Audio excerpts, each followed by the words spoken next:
अच्छा बेटा, अब हम छठे चैप्टर का लेक्चर नंबर 9 है इलेक्ट्रॉन एफिनिटी। एफिनिटी का मतलब होता है रग़बत है, एफिनिटी का मतलब मोहब्बत है कि इलेक्ट्रॉन के लिए कितनी मोहब्बत है, कितनी उनके लिए रग़बत है कि कोई एटम कितना जो है वो चाहता है इलेक्ट्रॉन को, उससे हम क्या कहते हैं इलेक्ट्रॉन एफिनिटी। एफिनिटी का मतलब रग़बत है, उसके साथ कितनी लगाव है इलेक्ट्रॉन एफिनिटी। अब देखिए इसकी बेटा ये जो है पहले हमने डिस्कस किया था आयोनाइजेशन एनर्जी, उसका थोड़ा सा उलटा है। कैसे? देखिए यहाँ पर अमाउंट ऑफ एनर्जी रिलीज, वहां पर अमाउंट ऑफ एनर्जी रिक्वायर्ड थी, वहां पे क्या थी रिक्वायर्ड थी। यहाँ पर क्या एनर्जी रिलीज होती है, वहां पे इलेक्ट्रॉन को हम निकाल रहे थे, यहाँ पे इलेक्ट्रॉन को हम ऐड करते हैं। क्या करते हैं बेटा? इलेक्ट्रॉन को ऐड करेंगे, यानी the amount of energy release when electron is add. किस में ऐड करेंगे बेटा? ऑर्बिट में ऐड करेंगे। कौन से ऑर्बिट में होगा? या तो बेटा एम्प्टी होगा, या बिल्कुल खाली ऑर्बिट होगा, या फिर पार्शियली फिल्ड होगा, यानी जुज़वी तौर पर फिल्ड होगा, यानी वो कंप्लीटली फिल्ड नहीं होगा, वो उसका ऑक्टेट रूट मुकम्मल नहीं होगा या डुप्लेट रूट मुकम्मल नहीं होगा, तो वो क्या होगा?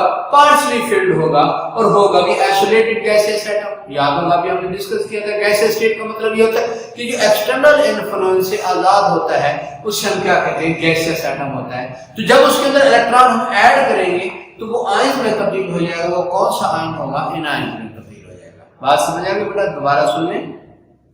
The minimum amount of energy released होगा when an electron is added to a empty या partially filled orbital। कौन सा होगा? या तो empty होगा या partially filled orbital of isolated gaseous atom to form ions होगा, ये एनायंस बनेंगे, तो वो हमें क्या कहलाएगा? Electron affinity. क्या कहलाएगा? Electron affinity. बेटा सेम वही प्रोसेस है जो आयोनाइजेशन एनर्जी वाला है। अब देखिए जब हम अगर इसी की बात करते हैं, क्लोरीन की बात करते हैं, इसका 17 होता है।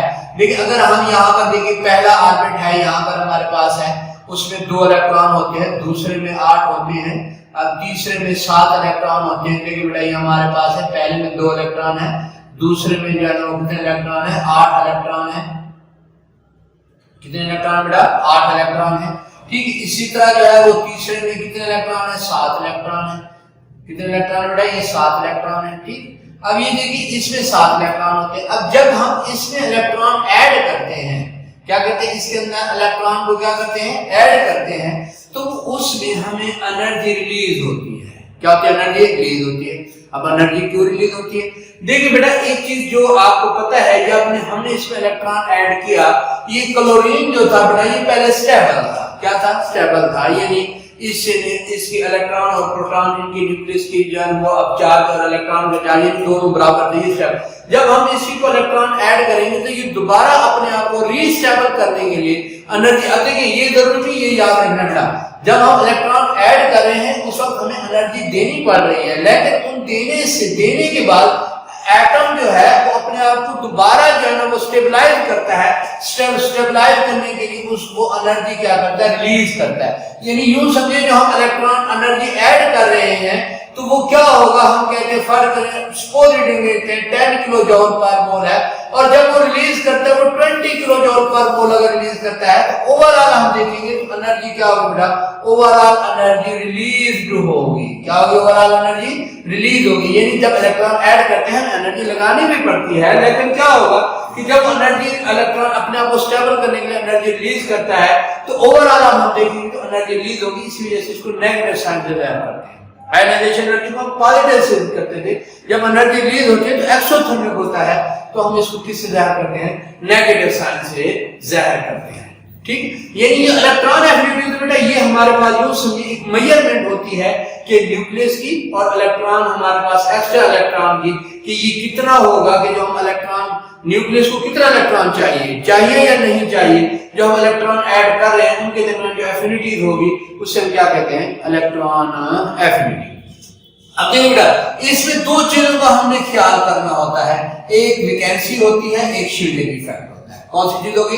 वैकेंसी और शील्डिंग इफेक्ट। लेकिन अगर एक एटम है, सपोज रीडिंगली हमने यहाँ पर कहा कि यहाँ पर क्लोरीन है, क्लोरीन का ऑक्टेट मुकम्मल नहीं है, इसके आउटर मोशन में 7 इलेक्ट्रॉन है, इसका मतलब है इसमें स्पेस मौजूद है, यहाँ पर है, तो हम यहाँ पर इलेक्ट्रॉन आसानी से ऐड कर सकते हैं। इसी को हम अभी ट्रेंड के अंदर जो है डिस्कस करेंगे कि वो किस तरीके से यानी वो होता है अपना वैकेंसी और शील्डिंग इफेक्ट का। अब देखिए शील्डिंग इफेक्ट जो होती है बेटा, इसमें क्या होता है कि इंटरवेनिंग इलेक्ट्रॉन है, जो दरमियान में इलेक्ट्रॉन रुकावट डाले, जितनी शील्डिंग इफेक्ट ज्यादा होगी, याद रखना न्यूक्लियस से इलेक्ट्रॉन उतने दूर होंगे, उतनी वैकेंसी ज्यादा क्रिएट होगी। लेकिन जब दूर दूर हो जाते हैं तो जगह स्पेस दरमियान में बच जाती है, जहां पर हम इलेक्ट्रॉन को ऐड कर सकते हैं। ये तो थोड़ा सा था, इसकी थोड़े फैक्टर भी है बेटा, वही एटॉमिक रेडियस है, न्यूक्लियर चार्ज और शील्डिंग इफेक्ट है, जो इलेक्ट्रॉन एफिनिटी पे वो करता है, असरअंदाज होता है। अब हम इसी के क्या देखते हैं, ट्रेंड देखते हैं।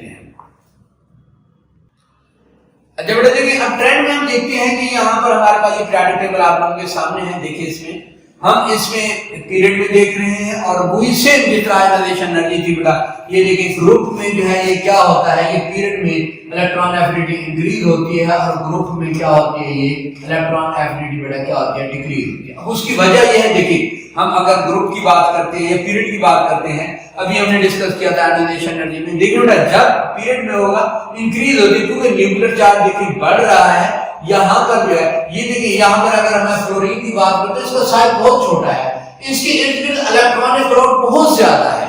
इलेक्ट्रॉनिक लोड क्या है, न्यूक्लियस के इर्द गिर्द इलेक्ट्रॉन बहुत ज्यादा है, बहुत ज्यादा इलेक्ट्रॉन इसके न्यूक्लियस के इर्द गिर्द मौजूद है। तो यहाँ से ये आने वाले इलेक्ट्रॉन को क्या करेगा, ये ज्यादा रिपेल करेगा, आने वाले इलेक्ट्रॉन को क्या करेगा, ज्यादा रिपेल करेगा। अगर हमने इलेक्ट्रॉन इसमें ऐड भी कर दिया, देखिए हमने एनर्जी लगाई है, ऐड किया है, फिर इसने अपने आप को एडजस्ट किया है, तो ये क्या करेगा, एनर्जी रिलीज करेगा, और ये ज्यादा मिकदार में एनर्जी रिलीज करेगा बनिस्बत किसकी, यानी अगर हम इन दोनों का मुवाजना करें, लिथियम का और फ्लोरीन का मुवाजना करें, तो लिथियम कम अमाउंट में एनर्जी रिलीज करेगा, यहाँ पर जो होगा फ्लोरीन ज्यादा अपना मिकदार में एनर्जी रिलीज करेगा, क्योंकि लिथियम का साइज बड़ा है। यहाँ पर यूं समझे कि न्यूक्लियस से थोड़े दूर है, दूर से बड़ा यह वैकेंसी है, ठीक है ना, इलेक्ट्रॉन और ऐड हो सकता है। यहाँ पर क्या है कि फ्लोरीन जो होता है बेटा, यहाँ पर देखिए ये इसके इर्द गिर्द इलेक्ट्रॉनिक ठीक है, यानी इलेक्ट्रॉनिक क्लाउड बहुत ज्यादा है, जिससे रिपल्शन बहुत ज्यादा है, और जिसकी वजह से यहाँ पर ज्यादा एनर्जी रिलीज होगी, यानी इलेक्ट्रॉन एफिनिटी जो है बेटा क्या होगा, पीरियड में क्या होगी, इंक्रीज होगी। क्या होगी, इंक्रीज, यानी मुख्तसर तौर पर पढ़ रहे हैं। इसी तरह अगर हम ग्रुप की बात करते हैं, तो ये देखिए अभी हमने डिस्कस किया था, ये देखिए अगर हम ग्रुप की बात करते हैं, ये एक फ्लोरीन है, एक क्लोरीन है, यहाँ पर देखिए क्लोरीन और फ्लोरीन की बात करते हैं, तो ये क्या होता है, देखिए इसमें शेल का इजाफा होता जा रहा है। जब ये शेल का इजाफा होता जा रहा है, तो इसका मतलब है शील्डिंग इफेक्ट, अभी हमने डिस्कस किया था, शील्डिंग इफेक्ट उसकी बढ़ रही है। क्या हो रही है, शील्डिंग इफेक्ट बढ़ रही है। शील्डिंग इफेक्ट जब बढ़ेगी तो न्यूक्लियस इलेक्ट्रॉन दूर दूर हो जाएंगे।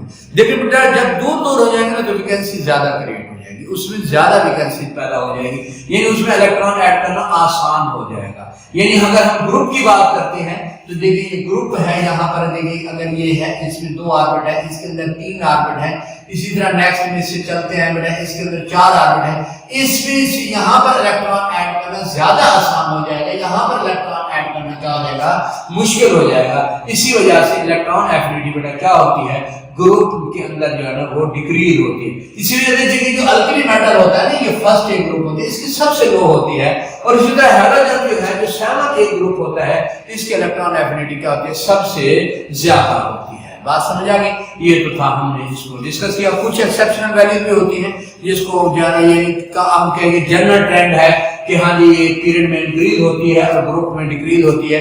कुछ ग्रुप भी हैं, 4A भी है, समथिंग है, उसमें कुछ जो है ना वो अपना वेरिएशन आ जाती है, डेविएशन आ जाती है, ठीक है बेटा, कुछ एक्सेप्शन, लेकिन जनरल रूल यही होता है कि ग्रुप के अंदर जो है ना वो डिक्रीज होगी और पीरियड में क्या होगी, इंक्रीज होगी। अच्छा बेटा देखिए, अब हमारे पास उसके साथ का रिलेटेड है इलेक्ट्रॉन एफिनिटी की बात जो है ना, टॉपिक हमारे पास इलेक्ट्रोनेगेटिविटी है। कौन सा है, इलेक्ट्रोनेगेटिविटी।